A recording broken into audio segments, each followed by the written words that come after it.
বিজেপিৰ ভাতৃ সংগঠনসমূহলৈ পূজাৰ বুনাঞ্জা পিছে কি এই বুনাঞ্জাৰ প্ৰকৃত স্বৰূপ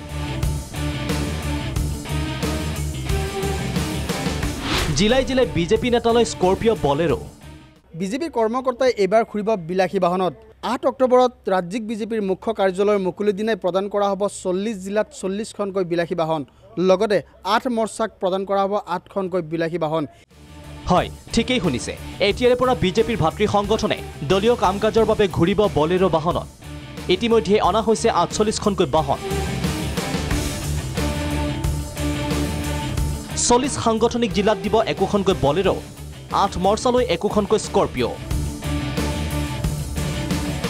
দলৰ ভেটি মজবুত কৰাৰ বাবে কোনো কৃপণালি নকৰে বিজেপিয়ে কাম-কাজত দ্ৰুতগতিত আগবাঢ়িবৰ বাবে দলৰ আন এক পদক্ষেপ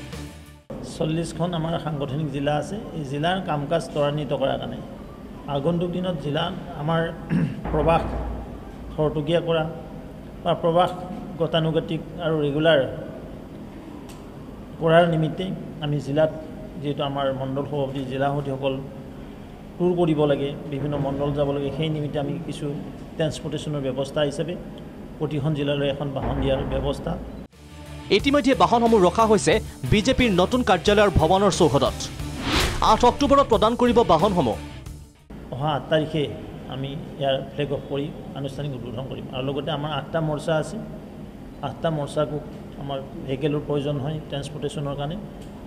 8টা মৰ্চাৰ কাৰণে 8খন গাড়ী আমি ক্ৰয় কৰিছোঁ আৰু সিদিনাখনে আনুষ্ঠানিকভাৱে উদ্বোধন কৰাম 8 অক্টোবৰতে শুভ উদ্বোধন কাৰ্যালয়ৰ নতুন ভৱনৰো 35 কোটি টকাৰে সাজু নতুন কাৰ্যালয়ৰ ভৱন 7 অক্টোবৰত বিয়লি ভাগত গুৱাহাটী পাবহি অমিত শ্বাহ জেপি নাড্ডা 8 অক্টোবৰত নতুন ভৱনত ঘটিব গৃহপ্ৰৱেশ 75জন জ্যেষ্ঠ কাৰ্যকৰ্তাৰ সৈতে বৈঠক জনালে ৰাজ্যিক বিজেপিৰ সভাপতি ভৱেশ কলিতাই ৰাষ্ট্ৰীয় সভাপতি পৰম আদৰণীয় জগত প্ৰসাদ নাড্ডা ডাঙৰীয়া প্ৰাক্তন ৰাষ্ট্ৰীয় সভাপতি তথা বৰ্তমানৰ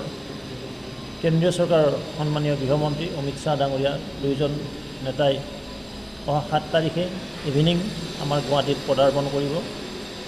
আৰু 7 তাৰিখৰ দিনাখন আমাৰ সন্ধিয়া কোৰ গ্ৰুপৰ এখন বৈঠক হ'ব আৰু 8 তাৰিখে ৰাতিপুৱাৰ ভাগত আমাৰ এই কাৰ্যালয়ৰ আনুষ্ঠানিকভাৱে শুভ উদ্বোধন কৰিব কেৱল অট্টালিকা নিৰ্মাণত খৰচ 20 কোটি এচি ফাৰ্নিচাৰ লাইটত খৰচ 15 কোটি পিছে কাৰ্যালয়ৰ নতুন ভৱনত কি আছে প্ৰথম মহলাত থাকিব প্ৰেক্ষাগৃহ দ্বিতীয় মহলা সংবাদ মাধ্যমৰ বাবে তৃতীয় মহলা 8 মৰ্চাৰ বাবে কেন্দ্ৰীয় মন্ত্ৰীৰ বাবেও থাকিব আছুতীয়া কোঠা থাকিব অতিথিশালাও এইটো অফিচত আমাৰ পুৰা সব ইনফ্ৰাষ্ট্ৰাকচাৰ ফাৰ্ষ্ট ফ্লোৰ আমাৰ অডিটৰিয়াম হ'ব সেকেন্ড ফ্লোৰ মিডিয়াৰ কাৰণে আমি পুৰা মিডিয়াৰ কাৰণে বনাই দিছোঁ য'ত আমাৰ মুখপাত্ৰ বহিব প্ৰেছ কনফাৰেন্স হল আছে আপোনাৰ মিডিয়া মানুহ আহি বহাৰ কাৰণেও জেগা আছে থাৰ্ড ফ্লোৰ আমাৰ 8টা মৰ্চা আছে মহিলা মৰ্চা এছচি মৰ্চা এছটি এনেকৈ 8টা মৰ্চা আছে থাৰ্ড ফ্লোৰ পুৰা 8টা মৰ্চাৰ কাৰণে আমি বনাই দিছোঁ ফৰ্থ ফ্লোৰ আমাৰ অফিচ বিভাগ য'ত সভাপতি সাংগঠনিক সম্পাদক জেনেৰেল ছেক্ৰেটাৰী ট্ৰেজাৰাৰ ভাইচ প্ৰেছিডেণ্ট আৰু মুখ্যমন্ত্ৰী ডাঙৰীয়া বহিব ফিফ্থ ফ্লোৰত আমাৰ 25টা ডিপাৰ্টমেণ্ট আছে যেনেকৈ ইণ্টেলেকচুৱেল চেল আছে মিডিয়া চেল আছে মিডিয়া চেল বাৰু সেকেন্ড ফ্লোৰত বহিব আমাৰ ইণ্টেলেকচুৱেল চেল পাব্লিকেশ্যন চেল বেলেগ বেলেগ ডিপাৰ্টমেণ্ট আছে ইকনমিক চেল আছে এইটো ফিফ্থ ফ্লোৰত বহিব তাৰপিছত চেণ্ট্ৰেল লিডাৰ যিমান আহিব আমি 2টা ৰুম ডেডিকেট কৰিছোঁ চেণ্ট্ৰেল লিডাৰৰ কাৰণে এই কাৰ্যসূচীৰ পূৰ্বে শনিবাৰে মিলিত হয় দলৰ কৰ্মকৰ্তা সমান্তৰালকৈ কাৰ্যালয়ৰ নতুন ভৱনত উন্মোচন কৰা হয় অসমীয়া বিজেপি বাৰ্তা